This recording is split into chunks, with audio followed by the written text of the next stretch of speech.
హృదయము అన్నిటికన్నా మోసకరమైంది, అది ఘోరమైన. అసలు మోసం అంతా ఎక్కడుందట? హృదయంలోనే.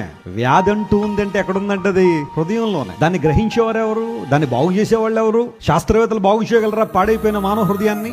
సైకియాట్రిస్టులు బాగు చేయగలరా పాడైపోయిన మానవ హృదయాన్ని? సైకాలజిస్టులు బాగు చేయగలరా పాడైపోయిన మానవ హృదయాన్ని? నేను మరలా చెబుతున్నాను, పాడైపోయిన వస్తువులు బాగు చేసేవాళ్ళు ఉన్నారేమో, పాడైపోయిన ఇళ్ళు బాగు చేసేవాళ్ళు ఉన్నారేమో, కానీ పాడైపోయిన వ్యక్తిత్వాలను బాగు చేసేవాళ్ళు ఎవరు? పాడైపోయిన హృదయాన్ని బాగు చేసేవాళ్ళు ఎవరు? ఖచ్చితంగా దేవుడే. ఈ విషయాన్ని గుర్తించిన దావీదు దేవుని దగ్గరికి వచ్చి అడుగుతున్నాడు, ప్రభువా శుద్ధ హృదయం నాకు కలుగజేయి, ఎ క్లీన్ హార్ట్ నాకు ఇవ్వండి అని దేవుని సన్నిధిలో ప్రార్థన చేశాడు. శుద్ధ హృదయము హీబ్రూ భాషలో టహోర్ అనే పదం వాడాడు. అక్కడ టహోర్ అనగా ప్యూర్ అని అర్థం. కలుషితము లేనిది, కల్మషము లేనిది. క్లీన్ అనే మాట పరిశుభ్రమైన హృదయము అనే మాట.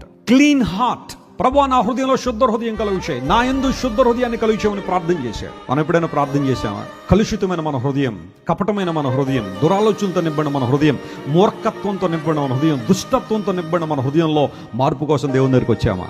యేసు దగ్గర ఎందుకు రావాలి? యేసుప్రభువు దగ్గరికి వస్తే బిల్డింగ్ కడతామండి, కారు కొంటామండి, ఫారెన్ జర్నీ ఏమైనా చేస్తామండి, లేకపోతే ఇంకా ఏమన్నా అవి ఇవి జరుగుతాయండి. అన్నీ జరుగుతాయి, కాదంటలేదు. కానీ వాటి కోసం అయితే నువ్వు దేవుని దగ్గర రావక్కర్లా. దేవుని దగ్గరికి ఎందుకు రావాలంటే శుద్ధ హృదయం కలుగు చేయమని దేవుణ్ణి అడిగినప్పుడు ఆయన తన రక్తంతో మనల్ని కడిగి మనకేమిస్తాడు? శుద్ధ హృదయాన్ని దయచేయగలవాడు.